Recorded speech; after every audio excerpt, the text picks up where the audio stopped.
कमरे में dim light और सन्नाटे में दो जोड़ी की सिसकियों की आवाज गूंज रही थी। एक की दर्द भरी तो एक की जुनून भरी।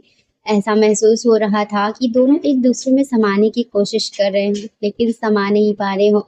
नित्या पूरी रात सिवाय के जुनून को सहन करते करते थक चुकी थी, और वो पहली रात की झिझक और संकोच के कारण वो उसे मना भी नहीं कर पा रही थी। लेकिन सिवाय का जोश कम होने का नाम ही नहीं ले रहा था। ठंडी रात के बाद सुबह की हल्की किरणें कमरों में फैलने लगी, लेकिन नित्या की थकान अब अपनी चरम सीमा पर थी। उसने धीरे से सिवाय से गुजारिश की कि अब बस भी करिए, देखिए सूरज निकल आया है। सिवाय ने बड़ी मुश्किल से खुद को रोका और उसे अपने से अलग किया। उसकी भी आंखों में नींद थी, मगर नित्या की खूबसूरती, कोमलता और मासूमियत ने उसे बेबस कर रखा था। खैर, अब वो करवट बदल कर सो गया। नित्या की भी आंखें भारी हो गई। कुछ ही देर हुई थी कि दरवाजे पर किसी की दस्तक हुई। कोई जोर से दरवाजा खटखटाया। सिवाय तो गहरी नींद में था, इसीलिए नित्या को ही उठना पड़ा। वो लड़खड़ाते कदमों से दरवाजे तक गई। उससे तो चला भी नहीं जा रहा था। उसके पैरों में दर्द और उसकी लोअर बॉडी में इतनी तकलीफ हो रही थी जिससे उसकी आह निकल रही थी। लेकिन वो हल्की आवाज में बोली, कौन है बाहर? बाहर से आवाज आई, बेटा 9 बज चुके हैं, जल्दी से तैयार हो जाओ, तुम्हारे मायके वाले आने वाले हैं। सास की आवाज सुनते ही नित्या के मन में अजीब सी उदासी छा गई। उसने घड़ी देखी। सुबह के 7:30 बजे तक सिवाय ने उसे खुद से दूर किया था। मुश्किल से 1-2 घंटे ही तो सो पाई थी, और अब फिर से उठना पड़ रहा था। उसकी नजर बिस्तर पर गहरी नींद में सो रहे सिवाय पर गई। हैंडसम चेहरा और चेहरे पर बाल बिखरे हुए बहुत ही क्यूट दिख रहा था, लेकिन वो बिल्कुल निश्चिंत था, जैसे उसे किसी बात की परवाह ही ना हो। नित्या ने भारी मन से अलमारी खोली, कपड़े निकाले और नहाने चली गई। जल्दी से तैयार होकर जैसे ही बाहर बाहर आई, उसने देखा कि उसके मायके वाले भी पग फेरे की रस्म के लिए आ चुके थे। सास ने मुस्कुराते हुए कहा, बेटा जाओ, सिवाय को भी उठा दो। ठीक नहीं लगता कि दामाद जी सोते रहे और मेहमान इंतजार करें। नित्या को ये सुनकर अजीब सी घबराहट हुई। बीती रात के बाद सिवाय का सामना करने में उसे डर लग रहा था। कहीं फिर से कुछ ऐसा ही ना हो जाए। रात भर सिवाय यही कहता रहा था, नित्या तुम्हारी खुशबू में ही मेरा सुकून है, काश ये रात कभी खत्म न होती। सिवाय की बातें उसे बेचैन कर देती थी, लेकिन जब सास ने दोबारा इशारा किया तो मजबूरी में कमरे में चली गई। सुबह के 11 बज चुके थे, लेकिन सिवाय अभी भी सो रहा था। नित्या ने धीरे से उसका हाथ पकड़कर उसे जगाने की कोशिश की। सिवाय उठिए, सब लोग इंतजार कर रहे हैं। सिवाय ने अधखुली आंखों से नित्या को देखा, लेकिन जैसे उसकी नजर उसके चेहरे पर पड़ी, उसकी शरारत जाग उठी। उसने अचानक नित्या का हाथ खींच लिया, जिससे वो सीधा उसके ऊपर जा गिरी। नित्या, तुमसे दूर जाने का तो मन ही नहीं कर रहा, सिवाय ने मुस्कुराते हुए कहा, और ये रिश्तेदार भी ना बिल्कुल भी वक्त नहीं देते। नित्या घबरा गई। सिवाय छोड़िए ना, सब लोग इंतजार कर रहे हैं। सिवाय ने उसकी एक ना सुनी और जबरन उसे रोक लिया। अपनी मनमानी करके ही उसने उसे छोड़ा और फिर खुद नहाने चला गया। जब वो बाहर आया तो अपना गीला तौलिया नित्या की ओर उछालते हुए बोला, मैं तो नाश्ते के लिए जा रहा हूँ, तुम भी जाकर फिर से तैयार हो जाओ। अगर देर हुई तो कोई भी बहाना बना देना। नित्या का दिल रोने को कर रहा था। एक तो वो बीती रात के दर्द से उभरी नहीं थी, और फिर से सिवाय ने उसे जबरदस्ती कर ली। लेकिन बाहर सबके सामने वो चाह कर भी कुछ नहीं कर सकती थी। सिवाय कमरे से बाहर चला गया और वो चुपचाप फिर से नहाकर वही कपड़े पहनकर तैयार हो गई, ताकि किसी को शक न हो। नाश्ते के दौरान सिवाय बार बार उसे इशारे से कमरे में बुलाने लगा, लेकिन अब वो तंग आ चुकी थी। इसीलिए उसने सिवाय की माँ के पास बैठकर बातचीत में खुद को व्यस्त कर लिया। सिवाय ने जब देखा कि नित्या उसको अनदेखा कर रही है, तो गुस्से में उठकर अपने कमरे में चला गया और दरवाजा जोर से बंद कर दिया। अभी तो अच्छा भला यहाँ सबके साथ बैठकर नाश्ता कर रहा था, और अभी क्या हो गया? इसे नित्या ने भी ना में सर हिलाकर अपनी सास से झूठ बोल दिया और कहने लगी, पता नहीं माँ, मुझे भी नहीं पता कि अचानक उन्हें क्या हो गया। जबकि नित्या अच्छी तरह से जानती थी कि सिवाय के गुस्से की वजह क्या थी। लेकिन नित्या इस वक्त सिवाय का गुस्सा तो बर्दाश्त कर सकती थी, मगर उसका जुनून नहीं। खैर, नित्या आज पूरा दिन कमरे में नहीं गई, और शाम को तो मुंह दिखाई का फंक्शन था, इसीलिए उसकी सास ने उसे तैयार होने के लिए पार्लर भेज दिया और खुद फंक्शन की तैयारियों में जुट गई। मुंह दिखाई के फंक्शन में तो नित्या और भी ज्यादा खूबसूरत लग रही थी, या यूं कहें कि वो तो कयामत ढा रही थी। उसे देखते ही सिवाय तो अपनी पलकें झिपकाना ही भूल गया था। लाल और हरे रंग के कॉम्बिनेशन में मुंह दिखाई का खूबसूरत जोड़ा, मेहंदी से सजे हाथों में लाल और हरे रंग की चूड़ियां, और ठीक उसी तरह मेहंदी लगे पैरों में सोने की पायल, ऊपर से मुंह दिखाई का घूंघट उठाने के लिए सिर पर डाली हुई नेट की गोल्डन चुनरी, जिसमें से नित्या का खूबसूरत चेहरा साफ नजर आ रहा था। जब नित्या को मुंह दिखाई के फंक्शन के लिए शिवाय की माँ ने नित्या को शिवाय के पास बैठाया गया तो शिवाय ने नित्या का हाथ कसकर पकड़ लिया और उसके कान के पास आकर कहने लगा, नित्या आज तो तुम किसी भी हालत में मुझसे बच नहीं सकती। ये सुनते ही नित्या का सर घूमने लगा और उसके माथे पर पसीने की बूंदें साफ नजर आ रही थी। अगली रात शिवाय ने नित्या को सोने ही नहीं दिया था और फिर कमरे में ना जाने का डर से नित्या पूरा दिन अपनी सास के साथ ही बैठी रही थी। ऊपर से मुंह दिखाई का फंक्शन खत्म होते ही नित्या के घर वाले उसे अपने साथ ले जाने वाले थे, इसीलिए नित्या ने उन्हें भी मुंह दिखाई के फंक्शन के लिए रोक लिया था। हालांकि नित्या के खानदान की परंपरा के अनुसार बेटी की माँ बाप अगली सुबह ही अपनी बेटी को पग फेरे की रस्म के लिए अपने घर ले आते हैं और इसीलिए नित्या के मायके वाले भी सुबह सुबह ही नित्या को लेने चले गए थे। मगर जब प्रिया की सास ने उन्हें बताया कि शाम को तो मुंह दिखाई का फंक्शन रखा गया है तो वो लोग नित्या को लिए बिना ही वापस लौट रहे थे। लेकिन नित्या की सास ने उन्हें ये कहकर रोक दिया कि इस तरह से बेटी को लिए बगैर जाना अच्छा नहीं होगा, इसीलिए आप लोग मुंह दिखाई के फंक्शन तक रुक जाइए और फिर फंक्शन खत्म होते ही नित्या को अपने साथ ले जाना। लेकिन अब नित्या को इतनी नींद आ रही थी कि उसमें बिल्कुल भी हिम्मत नहीं थी कि वो आज रात भी सिवाय के साथ जाग सके और उसकी ख्वाहिशों को पूरा कर सके। मुंह दिखाई का फंक्शन खत्म होते ही नित्या के माँ बाप ने नित्या को अपने साथ ले जाने की इजाजत मांगी और कहा कि अगले दिन आप नित्या को वापस ले जा सकते हैं। सिवाय की माँ ने कहा, जी बिल्कुल। ये कहते ही नित्या की सास ने नित्या के माथे पर प्यार किया और घर में किसी को भी इस बात से कोई एतराज नहीं था। लेकिन नित्या के जाने की बात सुन शिवाय को तो जैसे ही होश ही उड़ गए थे। शिवाय तुरंत कहने लगा, अरे नहीं नहीं, हमारे यहाँ तो ऐसा कोई रिवाज नहीं है। शादी के दूसरे दिन ही लड़की के माँ बाप उसे अपने साथ ले जाए। तब शिवाय की माँ ने शिवाय के कंधे पर हल्की सी चपत लगाई और कहने लगी, शिवाय बेटा, बड़ों के साथ ऐसा मजाक नहीं करते और ना ही इस तरह से बड़ों को जवाब देते हैं। और फिर शिवाय की माँ ने मुस्कुराते हुए नित्या के माँ पापा से कहा, आप शिवाय की बातों का बुरा मत मानना। ये आजकल के बच्चों को तो जरा से भी शर्म नहीं आती, सब कुछ भी बोल देते हैं। लेकिन आप नित्या को अपने साथ ले जा सकते हैं। नित्या भी शायद यही चाहती थी कि वो अपने माँ पापा के साथ अपने घर चली जाए और अपनी नींद पूरी कर ले, क्योंकि सर दर्द से उसका सिर फटा जा रहा था। नित्या ने सिर उठाकर शिवाय की ओर देखा और फिर तुरंत ही उस पर से अपनी नजरें हटा ली, क्योंकि जिस तरह से शिवाय नित्या को देख रहा था वो अपनी आंखों के इशारे से यही कहने की कोशिश कर रहा था, नित्या तुम खुद ही इनकार कर दो कि तुम अपने माँ पापा के साथ अपनी मायके नहीं जाना चाहती। लेकिन उसके बाद नित्या ने तो शिवाय की तरफ देखा ही नहीं और चुपचाप अपने माँ पापा के साथ अपने मायके आ गई। मायके आकर जैसे ही नित्या ने अपने कपड़े बदले और सोने के लिए बेड पर लेटी तो उसी वक्त शिवाय का फोन आना शुरू हो गया। नित्या ने फोन उठाकर अपने कान से लगाया तो कहने लगा, नित्या की कैसी परंपरा है तुम्हारे परिवार की और ऐसा कौन करता है भला। तब नित्या ने कहा, लेकिन शिवाय ये तो एक रस्म है और शादी के बाद हर माँ बाप ये रस्म निभाते हैं। तब शिवाय ने कहा, भाड़ में जाए ऐसी रस्में, मैं तो इसी वक्त तुम्हें लेने आ रहा हूँ और तुम भी मेरे साथ चुपचाप घर वापस आ जाना। शिवाय बहुत ही गुस्से में था और उसने बहुत ही सख्त शब्दों में नित्या से ये बात कही थी। तब नित्या कहने लगी, लेकिन यश आप मेरी बात को समझने की कोशिश तो कीजिए, मैं अपने माँ पापा से क्या बहाना बनाऊंगी। तो शिवाय ने कहा, देखो नित्या, वो सब कुछ मैं नहीं जानता, तुम कोई भी बहाना बना लो, लेकिन तुम अभी और इसी वक्त मेरे साथ घर वापस आओगी। और फिर शिवाय ने नित्या से कहा, अच्छा नित्या, ये बताओ कि तुमने अभी तक कपड़े तो नहीं बदले हैं ना। तब नित्या कहने लगी, हाँ शिवाय, मैंने तो कपड़े बदल लिए हैं और अब तो मैं बस सोने ही जा रही थी। तब शिवाय ने नित्या से कहा, नित्या तो फिर तुम ठीक है, वैसे ही तैयार हो जाओ जैसे कि मुंह दिखाई के फंक्शन के लिए तैयार हुई थी। नित्या ने कहा, लेकिन शिवाय, अभी तो नित्या ने अपनी बात पूरी भी नहीं की थी कि तभी शिवाय ने नित्या को बीच में ही रोक दिया और कहने लगा, देखो नित्या, मैं कुछ भी नहीं जानता, मैं बस तुम्हें लेने आ रहा हूँ और मैं तुम्हें उसी लुक में देखना चाहता हूँ जैसा कि तुम मुंह दिखाई के फंक्शन में तैयार हुई थी। तुम्हारे सारे गहने मैं खुद अपने हाथों से ही उतारूंगा और तुम्हारी हर एक चीज मैं खुद ही उतारना चाहता हूँ, जैसे कि शादी की पहली रात को उतारे थे और तुमने मुझसे पूछे बिना अपना श्रृंगार कैसे उतार दिया और तुम होती कौन हो मुझसे मेरा अधिकार छीनने वाली। देखो, अब तुम मेरी पत्नी हो और अब मुझसे पूछे बिना तुम्हें कुछ भी करने की इजाजत नहीं है। सिवाय कि मुझे ऐसी बातें सुनकर नित्या की सांसें तो जैसे उसके सीने में ही अटक गई थी, क्योंकि उस वक्त शिवाय नित्या के सामने नहीं था। लेकिन फिर भी उसके सख्त शब्दों ने नित्या को शिवाय की गुस्से की गहराई का एहसास करा दिया था। नित्या ने कहा, शिवाय, प्लीज़ मेरी बात को समझने की कोशिश कीजिए। अभी इस वक़्त मैं आपके साथ नहीं आ सकती।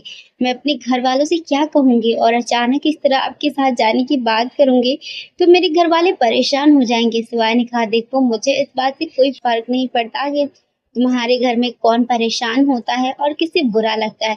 तुम मेरी पत्नी हो नित्या और मुझे रात को अपने कमरे में तुम्हारी ज़रूरत होती है और मैं हर रात तुम्हें अपने बिस्तर पर देखना चाहता हूँ और तुम्हारी संगत को महसूस करना चाहता हूँ। अपने जुनून को सुकून देना चाहता हूँ और तुम भी तो एंजॉय करोगी ना। देखो नित्या, अब तुम्हारे पास सिर्फ 15 मिनट है और 15 मिनट के अंदर अंदर तुम बिल्कुल वैसे ही तैयार हो जाओ जैसे कि तुम मुंह दिखाई के फंक्शन के लिए तैयार हुई थी। वही लाल हरे रंग का जोड़ा और साथ में ढेर सारे गहने जिसे आज रात में एक एक करके अपने हाथों से उतारूंगा। नित्या ने कहा, सिवाय मैं तुम्हारे साथ आने के लिए कोई न कोई बहाना बना लूंगी, लेकिन इस तरह से फिर से सजना संवरना मैं सबसे क्या कहूंगी। तब सिवाय ने कहा, देखो ये तो तुम्हें उसी वक्त सोच लेना चाहिए था जब मैं तुमसे इशारे कर रहा था कि कोई भी बहाना करके अपनी माँ को उनके साथ जाने के लिए इनकार कर दो, लेकिन नहीं, तुमने तो मेरी तरफ देखने की जहमत तक नहीं उठाई। इसका मतलब यही हुआ ना कि तुम्हारी नजरों में मेरी कोई अहमियत ही नहीं है। अगर तुम यहाँ से जाती ही नहीं तो ये सब कुछ होता ही नहीं। लेकिन अब जब तुमने गलती कर ही दी है तो इसका खामियाजा तो तुम्हें ही भुगतना पड़ेगा ना मेरी जान। नित्या ने शिवाय को समझाने की हर मुमकिन कोशिश की, लेकिन पता नहीं आज शिवाय को क्या हो गया था कि वो तो कुछ भी सुनने को तैयार नहीं था। अपनी बात पूरी करके शिवाय ने तुरंत ही फोन बंद कर दिया, लेकिन बेचारी नित्या तो अजीब सी स्थिति में फंस गई थी कि अब वो क्या करे और क्या ना करे। खैर, सबसे पहले तो नित्या ने अपनी माँ को बहाना मिल लिया और कहने लगी, माँ शिवाय की तबीयत कुछ ठीक नहीं है, इसलिए मुझे घर वापस जाना होगा। मैं फिर कभी रहने के लिए आ जाऊंगी। इस बात पर नित्या की माँ ने भी ज्यादा एतराज नहीं किया और कहने लगी, ठीक है बेटा, कोई बात नहीं। इस वक्त दमाजी की सेहत का ख्याल रखना ज्यादा जरूरी है। नित्या ने अपने ससुराल वापस लौटने के लिए अपनी माँ को मना तो लिया था, लेकिन उसे ये तो बिल्कुल भी ठीक नहीं लग रहा था कि वो दोबारा से मुंह दिखाई का जोड़ा पहने और फिर से दुल्हन की तरह सज सवर कर अपने मायके से निकले। खैर, नित्या ने अपना सारा सामान पैक करके अपने बैग में भर लिया और फिर जब सिवाय बाहर मेन गेट पे पहुंचा तो उसने कॉल करके नित्या से कहा, नित्या तुम बाहर आ जाओ, मैं अंदर नहीं आऊंगा। तो नित्या ने अपना सारा सामान उठाया और बाहर चली गई। नित्या को देखकर सवाई के माथे पर बल पड़ गए, जबकि नित्या ने अपना सामान पीछे की सीट पर रखा और खुद सिवाय के पास वाली सीट पर बैठ गई। तब सिवाय ने नित्या से कहा, मैंने तुम्हें तैयार होने के लिए कहा था ना, तो फिर तुम तैयार क्यों नहीं हुई? लगता है अब तो मेरी एक भी बात का तुम पर कोई असर ही नहीं होता। तब नित्या कहने लगी, सिवाय प्लीज कुछ तो समझने की कोशिश कीजिए। अगर मैं इस तरह से दुल्हन की तरह सज सवर कर निकलती तो माँ क्या सोचती कि मैं आज फिर से दुल्हन बनकर क्यों जा रही हूँ। बड़ी मुश्किल से तो मैंने आपके साथ जाने का बहाना बनाया है। ये तो ऊपर वाले का शुक्र था कि इस वक्त सिवाय ने कोई तमाशा नहीं किया और कहने लगा, ठीक है अभी के लिए तो तुम्हें माफ करता हूँ, लेकिन घर पहुंचते ही तुम्हें मेरे लिए वैसे ही तैयार होना पड़ेगा जैसे कि तुम मुंह दिखाई के फंक्शन के लिए तैयार हुई थी। नित्या बेचारी मरती क्या ना करती, उसने कहा, ठीक है मैं आपके लिए बिल्कुल वैसे ही तैयार हो जाऊंगी, लेकिन आप भी मुझसे एक वादा कीजिए कि आप मुझे ज्यादा परेशान नहीं करेंगे, क्योंकि कल रात भी आपने मुझे बिल्कुल भी सोने नहीं दिया था और आज सुबह से भी मैं जाग ही रही हूँ, इसीलिए अब मेरा सिर दर्द से फटा जा रहा है। मुझे बहुत ही ज्यादा नींद भी आ रही है। ये सुनते ही सिपाही कहने लगा, अरे पगली, तुम पहले घर तो चलो, आज मैं तुम्हें इस तरह से सुलाऊंगा कि तुम्हें बहुत ही मीठी नींद आएगी। ये कहते हुए सिवाय की आंखों में शरारत नाच रही थी, जिसे देखकर नित्या का दिल तेजी से धड़कने लगा था। और जब तक वो दोनों घर पहुंचे तब तक सिवाय की माँ सो चुकी थी, लेकिन फिर जैसे ही नित्या अपने कमरे में दाखिल हुई तो सिवाय कहने लगा, चलो अब जल्दी से तैयार हो जाओ। तब नित्या ने दोबारा से अपना मुंह दिखाई का जोड़ा पहन लिया और मेकअप करके बिल्कुल वैसे ही तैयार हो गई, यहाँ तक कि उसने सारे जेवरात भी पहन लिए थे। और फिर जब उसने अपना दुपट्टा अपने सर पर डालने की कोशिश की तो सिवाय उसके करीब आ गया और उसने अपने होंठ नित्या की गर्दन पर रख दिया और फिर से नित्या के साथ अपनी मनमानियाँ करने लगा।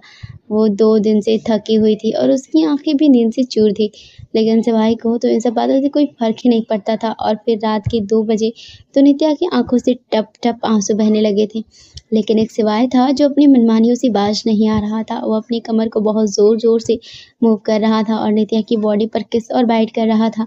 कभी कभी किस करने लगता तो कभी बाइट करने लगता, तो कभी झटके से उसकी बॉडी में एंटर करता और उसकी बॉडी को कभी धीरे धीरे सहला रहा था। आखिरकार नित्या ने सिवाय के सामने हाथ जोड़ दिए और कहने लगी, प्लीज़ सिवाय अब तो बस कर दीजिए और मुझे थोड़ी देर के लिए सोने दीजिए। लेकिन सिवाय तो नित्या की कोई भी बात सुनने के लिए तैयार ही नहीं था और सिवाय को देखकर ऐसा लगता था जैसे कि उस पर किसी बात का जुनून सवार हो चुका है। आज भी नित्या ने पूरी रात जाग कर बिताई थी और सुबह होते ही सिवाय तो करवट बदल कर सो गया था, लेकिन नित्या बहुत ही ज़्यादा रो रही थी क्योंकि उसके पेट के निचले हिस्से में दर्द हो रहा था और दर्द इतना तेज़ था कि वो बर्दाश्त नहीं कर पा रही थी।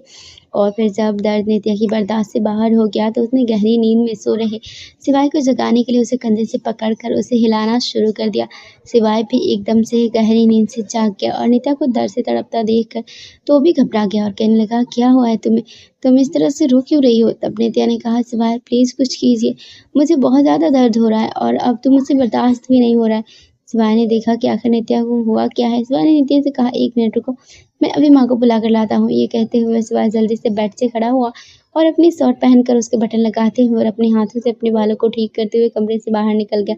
कुछ देर बाद सिवाय की माँ घबराई हुई कमरे में आई तो उन्होंने देखा कि नित्या दर्द से बहुत ही ज़्यादा तड़प रही थी। सिवाय की माँ खुद भी समझ नहीं पा रही थी आखिर नित्या को हुआ क्या है। इसलिए उन्होंने सिवाय से कहा, ऐसा करो कि ड्राइवर से कहो जल्दी से गाड़ी निकाले, नित्या को अस्पताल लेकर जाना है। अपनी माँ के कहने पर सिवाय जल्दी से चला गया और तब तक सिवाय की माँ नित्या को सहारा देकर बाहर गाड़ी तक ले आई थी।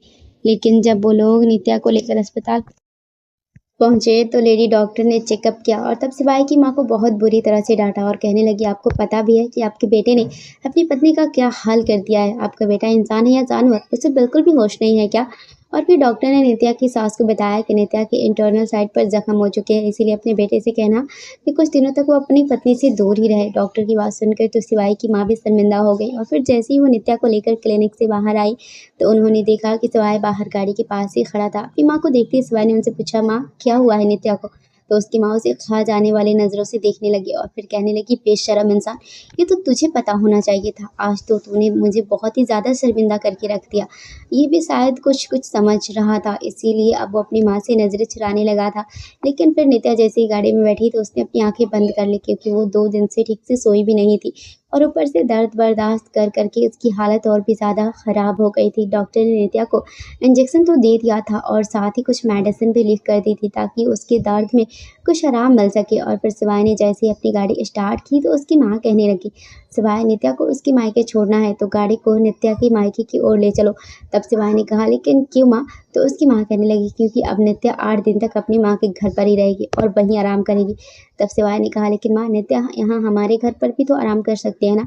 तब सिवाय की माँ ने कहा, तू अपना दिमाग ज़्यादा मत चला और जो मैं कह रही हूँ वही कर। नित्या ने दिल ही दिल में अपनी सास का शुक्रिया अदा किया और सिवाय की माँ ने नित्या को उसके मायके छोड़ दिया। उन्होंने नित्या की माँ से कहा कि सिवाय की खराब तबीयत की वजह से नित्या पग फेरी की रस्म पर भी आपके पास नहीं रुक पाई थी ना, इसीलिए अब वो 8 दिन आपके पास ही रहेगी। ये सुनकर तो नित्या की माँ बहुत ही ज़्यादा खुश हो गई, लेकिन उन्हें भी अपनी बेटी के चेहरे पर दर्द के भाव साफ साफ नजर आ रहे थे। मगर नित्या ने अपनी माँ को कुछ भी नहीं बताया क्योंकि सिवाय की माँ ने उसे हाथ जोड़कर विनती की थी कि वह इस बारे में अपने घर वालों से कुछ भी ना कहे। सिवाय की माँ ने नित्या के सर पर हाथ रखकर उसे तसल्ली दी और कहा, नित्या बेटा, मैं सिवाय को समझा दूंगी कि वो आइंदा से तुम्हारे साथ ऐसा सुलूक कभी नहीं करेगा। लेकिन नित्या के दिल में तो जैसे सिवाय की नज़दीकियों का डर बैठ गया था। लेकिन सिवाय ने भी 2 दिन तक तो कुछ भी नहीं कहा और नित्या ने वो 2 दिन बहुत ही सुकून से बिताए थे। लेकिन फिर 2 दिन बाद सिवाय ने नित्या को फ़ोन किया और तब नित्या सोने की तैयारी कर रही थी। जैसे ही नित्या ने फ़ोन उठाया तो सिवाय कहने लगा, अरे वाह नित्या, मुझसे दूर रहने का अच्छा बहाना बनाया है तुमने। आखिर ऐसा भी क्या हो गया तुम्हें तो तुम अपने मायके जाकर बैठ गई हो? फिर नित्या ने कहा, सिवाय तो क्या मम्मी जी ने आपको कुछ भी नहीं बताया? तो सिवाय कहने लगा, यार नित्या, तुम इस दुनिया की कोई पहली लड़की तो नहीं हो ना जिसकी शादी हुई है। शादी तो सबकी होती है और सारी लड़कियों के पति अपनी पत्नियों के साथ यही सब करते हैं, लेकिन उनकी पत्नियां यूँ रोने नहीं बैठ जाती। नित्या, थोड़ा सा बर्दाश्त करना भी सीख लो और ये छोटी छोटी बातों पर हंगामा ना मचाया करो।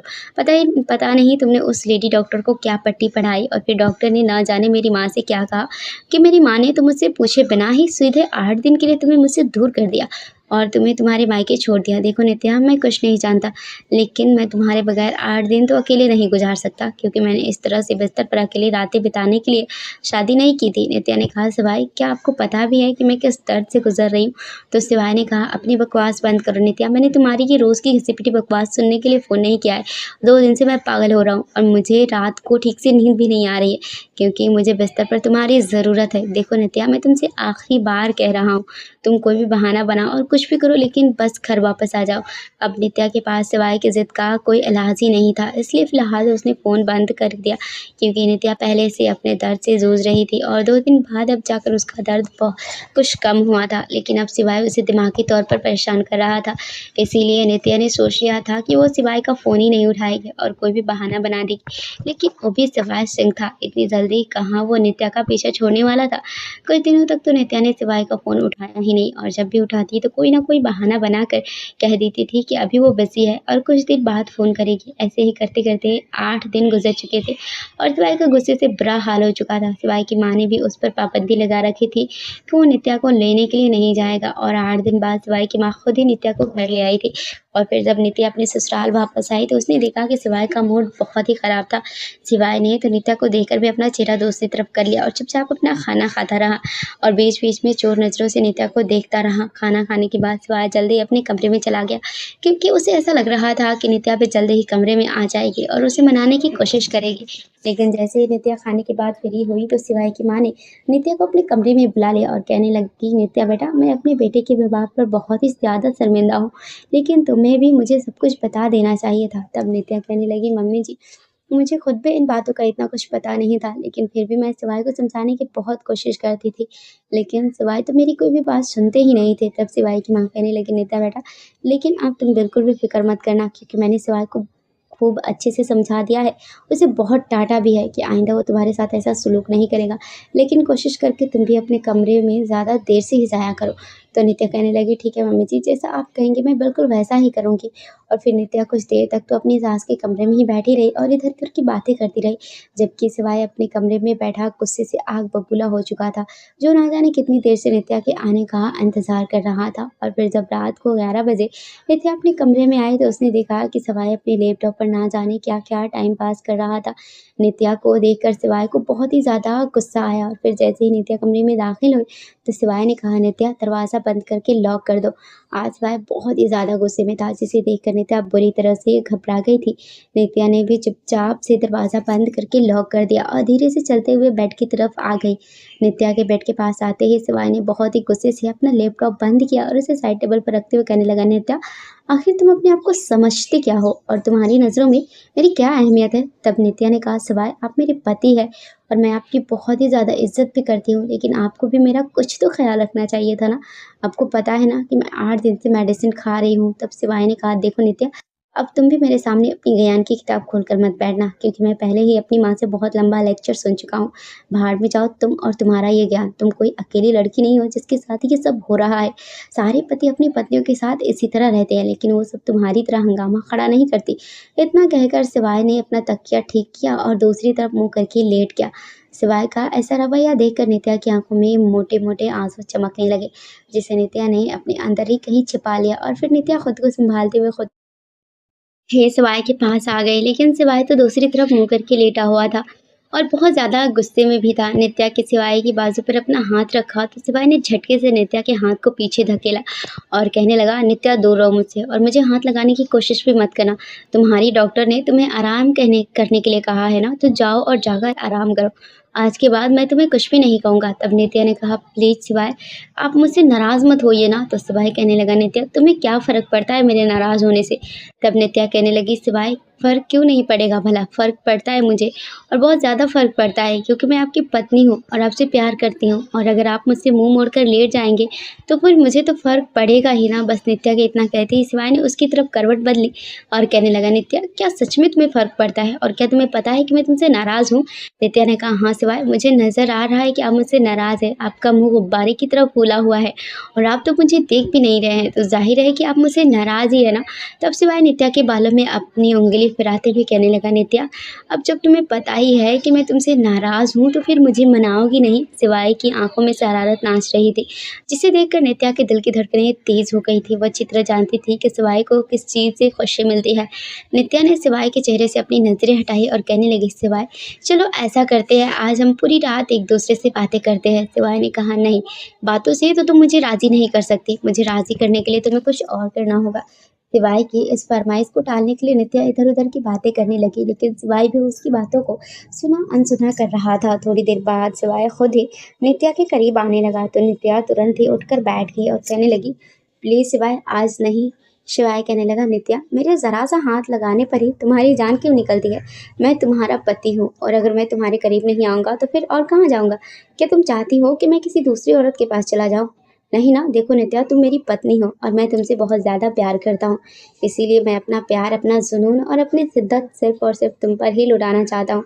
लेकिन जब तुम मुझे अपने पास आने से मना कर देती हो और मुझसे दूर जाने के बहाने ढूँढती रहती हो, तब तुम्हारी इस तरह की हरकतें मेरी ज़िद को और भी ज़्यादा बढ़ाती है और कुछ नहीं करती। और फिर जब एक आदमी अपनी ज़िद पकड़ लेता है ना, तो फिर उसे सही-गलत कुछ भी नहीं दिखता। वो तो बस अपनी ज़िद पूरी करने पर उतर आता है। चलो अब बहुत हो गई बातें, आओ अब मेरे पास आओ और मुझे वैसे ही मनाओ जैसे मैं राज़ी हो सकता हूँ। देखो नित्या, अगर तुम मेरे पास नहीं आओगी तो मुझे तुम्हारे पास आना पड़ेगा और फिर जब मैं तुम्हारे पास आऊँगा तो फिर से तुम्हें अस्पताल ले जाना पड़ेगा। पता नहीं उस लेडी डॉक्टर को भी तुमने कितने पैसे दिए होंगे वो सब कुछ कहने के लिए, ताकि तुम्हें मुझसे दूर रहने का मौका मिल जाए। ये जो तुमने अपने पति से दूर रहने के नए-नए के तरीके खोज लिए ना, मैं तुम्हारी चालें अच्छी तरह से जानता हूँ। पता नहीं तुम अपनी ये खूबसूरती किसे दिखाना चाहती हो। पता नहीं सिवाय बात को कहाँ से कहाँ ले गया था, जिसे सुनकर नित्या बहुत ही ज़्यादा परेशान हो गई थी। और होती भी क्यों ना, जब एक पति अपनी पत्नी के चरित्र पर सवाल उठाता है, तो चोट सीधे दिल पर लगती है। बिल्कुल ऐसे ही चोट नित्या के दिल पर लगी थी, क्योंकि अब उँगली उसके चरित्र पर उठाई गई थी। नित्या ने एक गहरी सांस लेकर अपनी आंखें बंद कर ली और अपने आप को सिवाय के हवाले कर दिया। सिवाय ने आज भी नित्या को पूरी रात सोने नहीं दिया था, उस पर अपनी जुनून को लुटाया जा रहा था। बिना ये सोचे कि नित्या किस हाल में है, आज भी उसकी हालत ख़राब हो गई थी। सिवाय नित्या की बॉडी से भरपूर अपनी शिद्दत को मिटा रहा था। कभी झटके देता तो कभी नरमी से अपनी पूरी जुनून और शिद्दत लुटा रहा था और नित्या उसका विरोध भी नहीं कर रही थी, क्योंकि सिवाय की बातों ने उसके अंदर तक असर किया था। उसका दिल बहुत दुखा था, लेकिन फिर भी जैसे ही नित्या अपनी आंखें बंद करती तो सिवाय उसके गालों को थपथपाना शुरू कर देता था और कहता था, नित्या, तुम्हें सोने की बिल्कुल भी इजाज़त नहीं है। मेरी तरफ देखो नित्या और मेरे जज्बातों को ठंडा करने में मेरा साथ दो। नित्या को ऐसा लगता था जैसे कि उसका जीवन साथी बिल्कुल भी बेरहम है और उसे अपनी पत्नी की तकलीफ से कोई मतलब ही नहीं है। शायद ऐसा ही था। हालाँकि अगर नित्या थोड़ा-सा भी विरोध करती तो सिवाय का जुनून और भी ज़्यादा बढ़ जाता, जिसे बर्दाश्त करना नित्या की बस की बात नहीं थी, क्योंकि फिर ज़िद में आकर सिवाय ना तो नित्या को सोने देता था और ना ही खुद सोता था। सिवाय के पापा का अपना कारोबार था, इसीलिए सिवाय ऑफ़िस से देर से ही जाता था। कभी 10 बजे तो कभी 11 बजे, क्योंकि उनका अपना बिज़नेस था तो सिवाय को कोई पूछने वाला भी नहीं था। और वैसे भी सिवाय को अपने काम की कोई परवाह भी नहीं थी, क्योंकि काम तो ऑफ़िस के वर्कर ही सँभाल लेते थे। इसीलिए वो देर रात तक नित्या के साथ जागता रहता और फिर नतीजा ये हुआ कि 15 दिनों के अंदर-अंदर ही नित्या कमज़ोर पड़ने लगी थी और उसके चेहरे की रौनक अब पूरी तरह से ख़त्म होने लगी थी। रातों को जाग-जाग कर उसकी आँखों के इर्द-गिर्द हल्के काले घेरे पड़ने लगे थे। लेकिन एक सिवाय था जिसका जुनून कभी ख़त्म होता ही नहीं था। सिवाय हर रोज़ रात को सोने से पहले दूध पीता था और वो भी ड्राई फ्रूट्स वाला। सिवाय हर तरह से अपना ख़्याल रखता था, जबकि वो नित्या से कहता था कि उसे मोटी औरतें बिल्कुल भी पसंद नहीं हैं, इसीलिए नित्या को हमेशा ऐसे ही फिट रहना होगा। नित्या ने अब शिकायतें करना छोड़ दी थी और खुद को हालात के हवाले कर दिया था। नित्या को ऐसा लगता था कि जैसे-जैसे समय बीतेगा शायद सिवाय खुद ही बदल जाएगा, लेकिन ये तो सिर्फ़ नित्या की सोच थी। हकीकत तो इससे भी ज़्यादा भयानक थी, जिसका नित्या को शायद अंदाज़ा भी नहीं था। नित्या की शादी को 1 महीना बीत चुका था, लेकिन सिवाय आज भी वैसा का वैसा ही था। उसमें तो रत्ती भर भी बदलाव नहीं आया था। कभी-कभी नित्या जब सिवाय से बहुत तंग आ जाती थी, तो रोने लग जाती थी, लेकिन सिवाय से कुछ नहीं कहती थी। और फिर 1 महीने बाद नित्या की तबीयत बहुत ज़्यादा ख़राब रहने लगी थी और जब नित्या की सास उसे एक लेडी डॉक्टर के पास लेकर गई, तो डॉक्टर ने नित्या को प्रेग्नेंट होने की खुशखबरी सुनाई थी। लेकिन डॉक्टर ने साथ में ये भी कहा था कि शुरुआती कुछ महीनों में तुम्हें इस बात का ख़ास ध्यान रखना होगा कि इन दिनों में तुम्हारा पति तुम्हारे बिल्कुल भी पास ना आए। तब सिवाय की माँ कहने लगी, आप फ़िक्र ना करें डॉक्टर साहिबा, आपने जैसा कहा है बिल्कुल वैसा ही होगा। डॉक्टर ने नित्या की सास से कहा, देखिए आंटी आंटी जी, अगर इन दिनों में नित्या का पति उसके करीब आया तो उसका मिसकैरेज भी हो सकता है, क्योंकि नित्या का शरीर पहले से बहुत नाजुक है। इसीलिए नित्या को इस बात का बहुत ज़्यादा ख़्याल रखना होगा और आपको भी इसकी अच्छे से देखभाल करनी होगी। लेडी डॉक्टर ने तो नित्या को बिस्तर से उठने से भी मना किया था, लेकिन जब शिवाय को इस बारे में पता चला तो वो गुस्से से आग बबूला हो गया और कहने लगा, नित्या अब ये कौन सा नया तमाशा खड़ा कर दिया तूने, और ये बच्चा कहाँ से आ गया हमारे बीच में। देखो नित्या, मैं तुम्हें पहले ही बता देता हूँ कि मैं अभी ऐसी किसी भी मूड में नहीं हूँ और मुझे अभी औलाद नहीं चाहिए। मैं कल ही तुम्हारा अबॉर्शन करवा दूंगा, क्योंकि अभी तो मुझे सिर्फ अपनी शादीशुदा लाइफ को एंजॉय करना है। ये सुनकर तो नित्या हैरान रह गई, क्योंकि उसने तो सोचा था कि बच्चे होने की खुशी में शिवाय खुद भी सावधानियां बरतेगा, और वैसे भी अपनी औलाद तो हर इंसान को प्यारी होती है। जब किसी आदमी को ये पता चलता है कि वो बाप बनने वाला है तो उसकी सोच खुद ब खुद बड़ी हो जाती है और खुशी भी होता है। लेकिन शिवाय तो उल्टा गुस्सा हो रहा था। शिवाय कहने लगा, मुझे अपने बिस्तर पे तुम चाहिए, मैं बहुत जुनूनी हूँ और ये बात तुम भी अच्छी तरह से जानती हो, तो फिर तुमने मुझसे पूछे बिना इतना बड़ा फैसला कैसे कर लिया। To be continue. फ्रेंड्स, ये स्टोरी आपको कैसी लग रही है कमेंट करके ज़रूर बताएं और हमारे चैनल को सब्सक्राइब करके बेल आइकन को हिट ज़रूर कर लें। Thanks for watching.